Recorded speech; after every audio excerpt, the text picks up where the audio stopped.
we see this, this particular magazine that Detective Barberini was able to purchase on his own. I believe it was, he referred to it as a Talco. I'm sure my co-counsel will correct me if I'm wrong.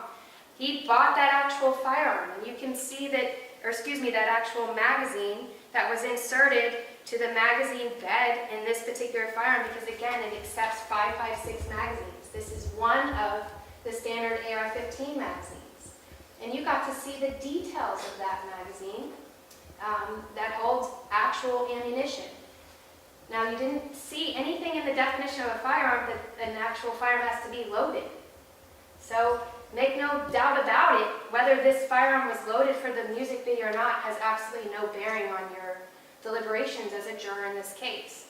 But the detail of this magazine and what's been admitted into evidence is State 16. Then we see the very, very fine features here in States 24.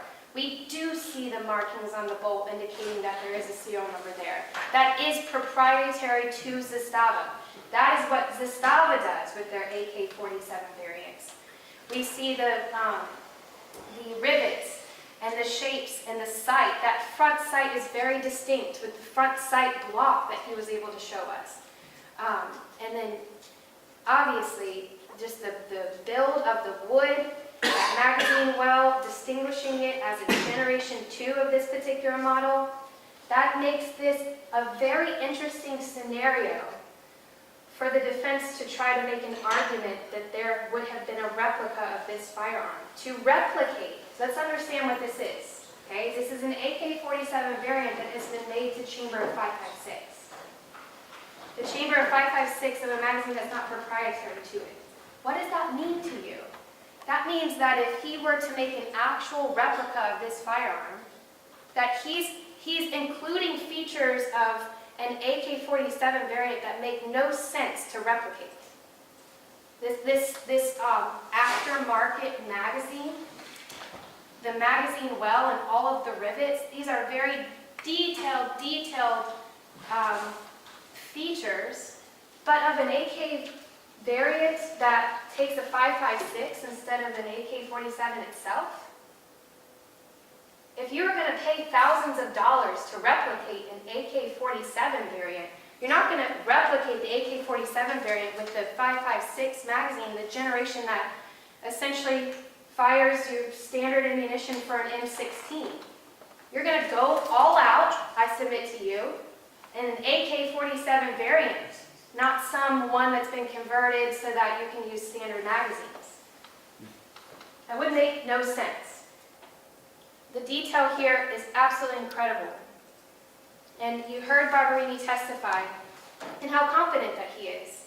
And that oftentimes, I believe his percentage was in the 90s, he will tell law enforcement agencies and district attorney agencies, well, that could be a firearm, but I'm not going to say it is. Here, he was absolutely confident that this is a real firearm and meets the definition of Florida statutes. And it's because not only of the quality of the video, it's because of this specific type of firearm. Now, the state must prove that the crime was committed on or between February 3rd, 2018 and March 28th, 2018. In giving you a range, we made sure to fall well within when we have proven this video to have been filmed, and therefore, when he was actually in possession of this Zastava M85. So let me break this down for you. Now, Her Honor already advised you that what the attorneys say is not evidence. What I have done, and you double-check me, I have made sure to try to simplify the messages that we have admitted into evidence between the film producer, Montana Shatya, and _ Rufus Mookey, the star of Murder One, not Little Mookey. Never in this evidence, in the state attorney's evidence of testimony or the videos, do we ever hear him referred to as Little Mookey, but Y&R Mookey or Ruthless Mookey. These are the communications that he's having with the videographer. The videographer admitted as such that yes, he filmed Murder One, and this was the only time that he went to Potomac Avenue. And these messages make it clear when it happened. So what I did is I broke them down for you in the most important, with the dates. February 3rd, 2018. Montana Shotgun says, where are you trying to shoot?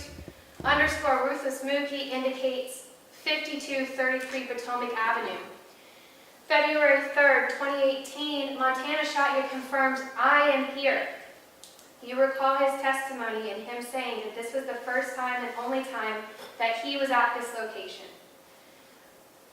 That he went to the location to shoot this particular video. Because Ruthless Mookey on 2/3/2018 is going to say okay, but you're going to see that as we go further down in the day, Montana Shotgun is asking him, where are you at? Ruthless Mookey says, I'm on the way, I'm coming across the bridge. But eventually, Montana Shotgun on February 3rd, 2018 is going to say, we're going to have to reschedule. I've been waiting too long. Ruthless Mookey asks, when are you trying to reschedule? I'm on the next slide now. So on February 5th, and I do see an error and I apologize. So on this slide, that green message should read February 5th. Underscore Ruthless Mookey on February 5th says, tomorrow, question mark. Montana Shotgun says, what time is good for you? Again, that's February 5th.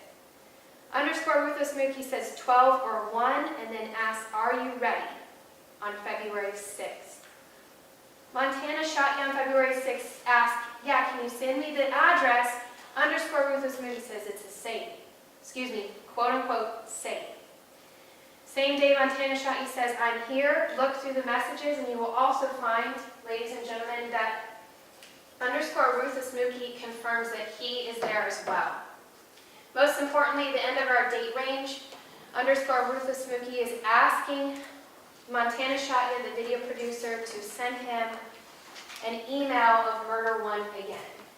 We know by that time that Murder 1 had been filmed. We know that a couple of days later, and do the math, how many days are in March, that by April 3rd of 2018, the video is uploaded onto YouTube. Further finding. Now, we've talked about how there are 3 components to the one charge. You are only going to consider the further finding if you believe him to have been in possession of a firearm. Because, of course, the other 2 elements were stipulated to.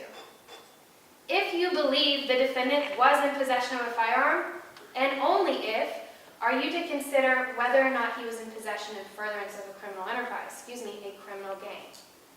So, what is that further finding? It allows you to consider 3 separate things, and that is the following. When Tyler Jackson decided to become in possession of the Zastava M85, was he doing it to either benefit, promote, or further the interests of the criminal gang? It could be either, it's an or. Benefit, promote, or further. To aid you in your understanding of whether or not this further finding is, in fact, something that you should consider, the jury instructions define a criminal gang for you. And the most important part of that definition is that this group of individuals, one of their primary activities has got to be to commit crime. Because it just does not matter if that's not the case. We should not find an individual acting in furtherance of a criminal gang if we do not believe that that group of individuals, one of their primary activities is to commit crime. I'm going to put the crime into perspective for you, but you need to make sure that you consider that as a juror. This is me breaking down the definition of a criminal gang, formal or informal. Absolutely no requirement that there be a specific hierarchy or any kind of, oftentimes we consider it in movies, organized type crime. Because a lot of times when we think of a criminal gang, we might think of something more like a mafia, a cartel, or even like these nationally sets of criminal gangs where we're familiar with how they divvy up duties. In this particular gang, you have heard enough testimony to understand that there's more than one.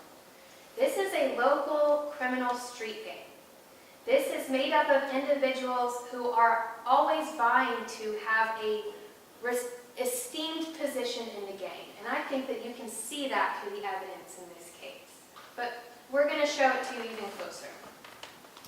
One of its primary activities is the commission of criminal or delinquent acts. This does not require that the actual activity, the criminal activity, is being committed by Tyler Jackson, but that he's acting in furtherance of a gang, and the gang itself, one of its primary activities is to commit crime. But you will see that there is activity that he's engaged in with members.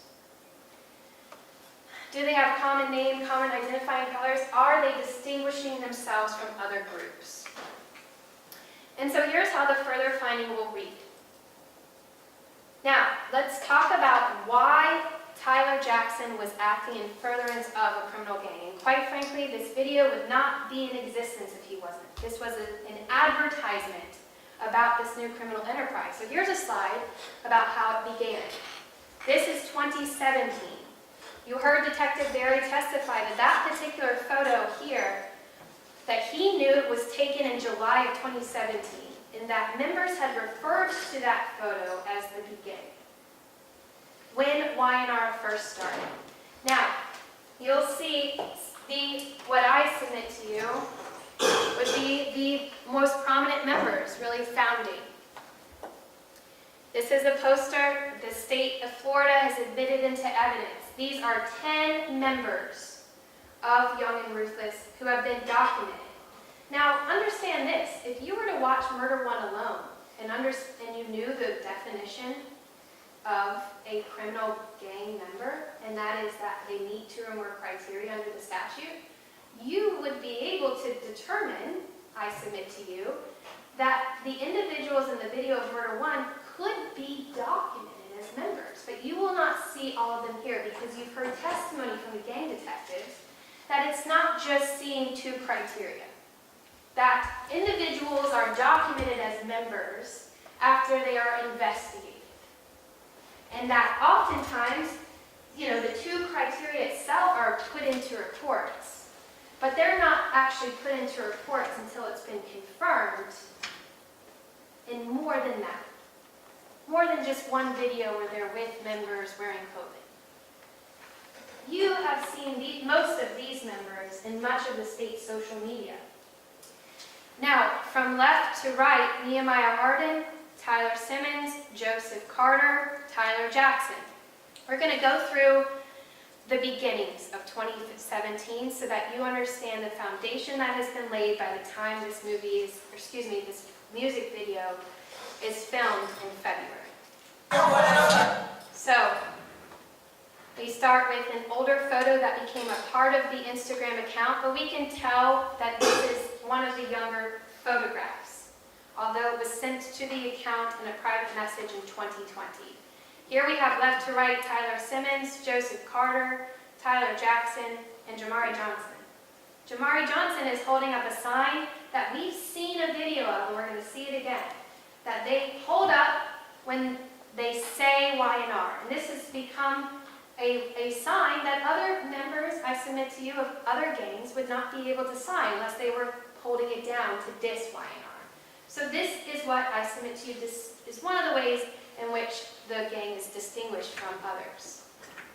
All right, we already have a criminal act coming in. So Tyler Simmons is at a BP. It's in Moncrief. Most of the criminal activity that you see them commit, unless it's an auto burglary, burglary to a car in a neighborhood, where they actually leave Moncrief and Arlington and get out of the area to commit that crime, you're going to see happen in Moncrief and Arlington.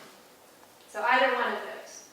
Here we're in Moncrief. Tyler Simmons is in a vehicle, and he's fleeing from police in such a way that the police officer is Sergeant Strait is just like, I have to abandon this because it poses too great of a risk. But we're going to talk a little bit about why this matters to us. Why does the fact that you only heard testimony about Tyler Simmons being in the car relate to the gang itself? Bear with me because I'm getting there. States 43, we're going to go left to right. Covering his mouth is Brian Smith. So we kind of got there sooner than I thought. We've talked about this. Detective Barry talked to you about how common this is. Have you ever seen the monkeys? There's one monkey who covers his ears, one who covers his eyes, and one covers his mouth. See no evil, hear no evil, speak no evil. I submit to you that from the evidence in this case, knowing that Detective Berry has told you that this is a common thing that he sees with the gang, not to speak on the gang. When circumstances are such where law enforcement is making contact with a member of Y&R, they are not going to speak to the police. That is going to be perceived as, where you see the music video in this case portraying a message of power, to pull over, just pull over in a traffic stop is a sign of weakness to a member of a criminal gang. And we see that very clearly in the evidence. Now, the other aggravated fleeings also involve firearms and other members as well. So you see individuals who are in vehicles with other members, and if they pulled over and cooperated with police, this is the sign that Brian Smith is making. And that's not the first time you're going to see this sign. The next one is Tyler Simmons. And if we skip over to the Nike shirt, it's Tyler Jackson. And those were the individuals that were at least identified on the record in States 43. Here we have a video. And this video was shared to the account in a private message in September of 2017. And you are going to very clearly see that a criminal enterprise has been formed. And just listen to what they say.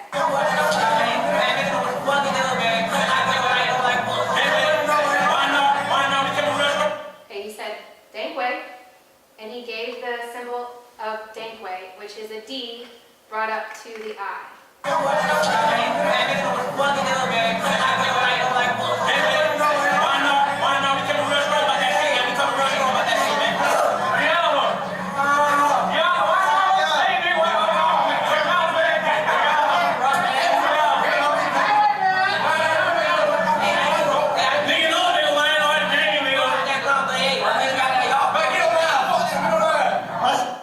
We saw Tyler Simmons wearing a chain. We saw Tyler Jackson make the Dankway hand sign. We saw other members make that Y&R hand sign, and we heard references to the gang itself.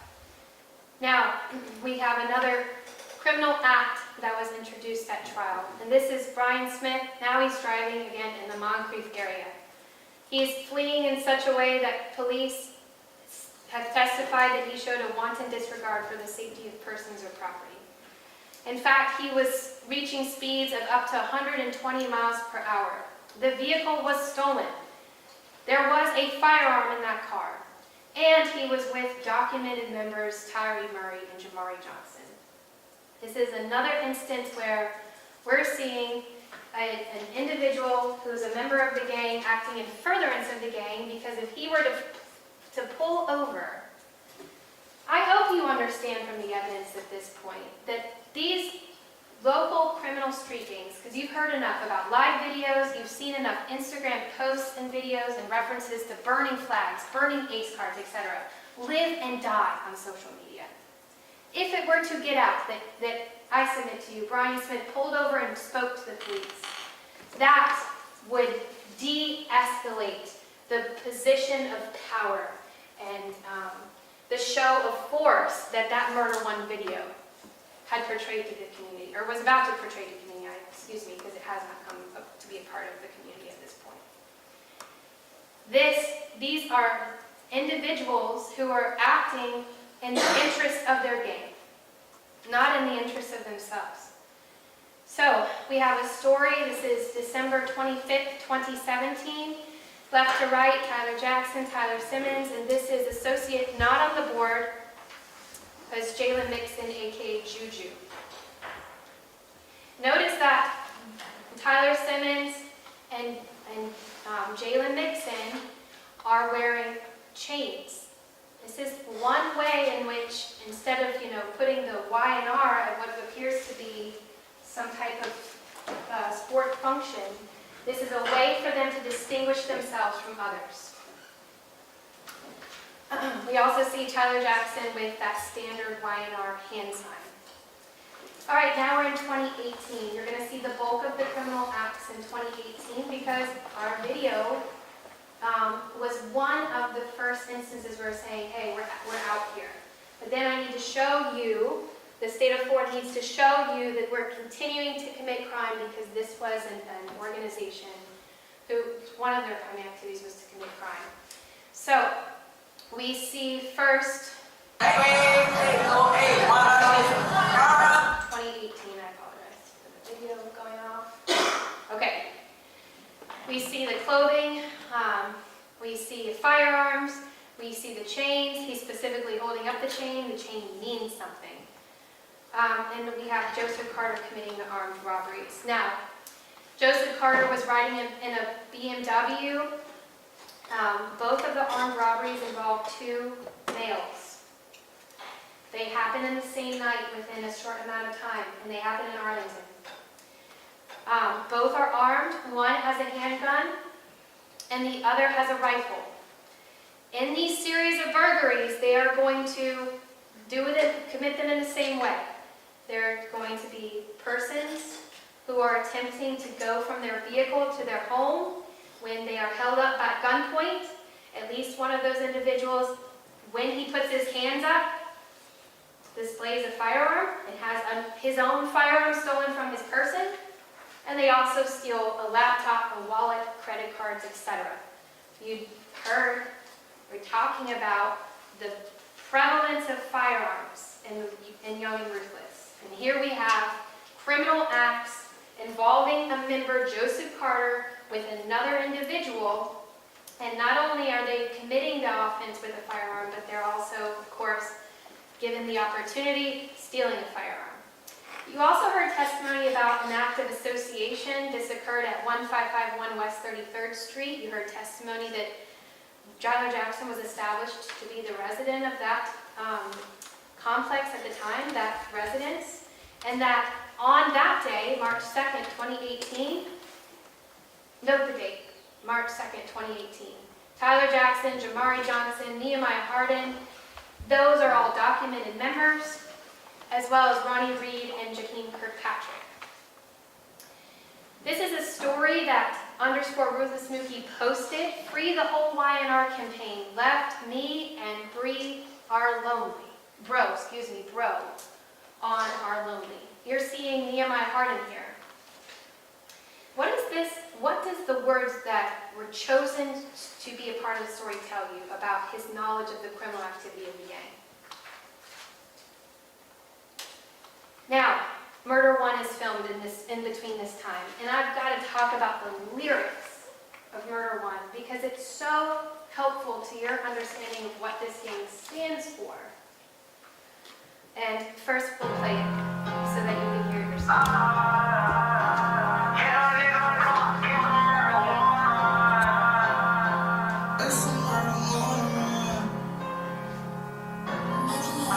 Oh, did you just see the 3 down? That's a diss to ATK.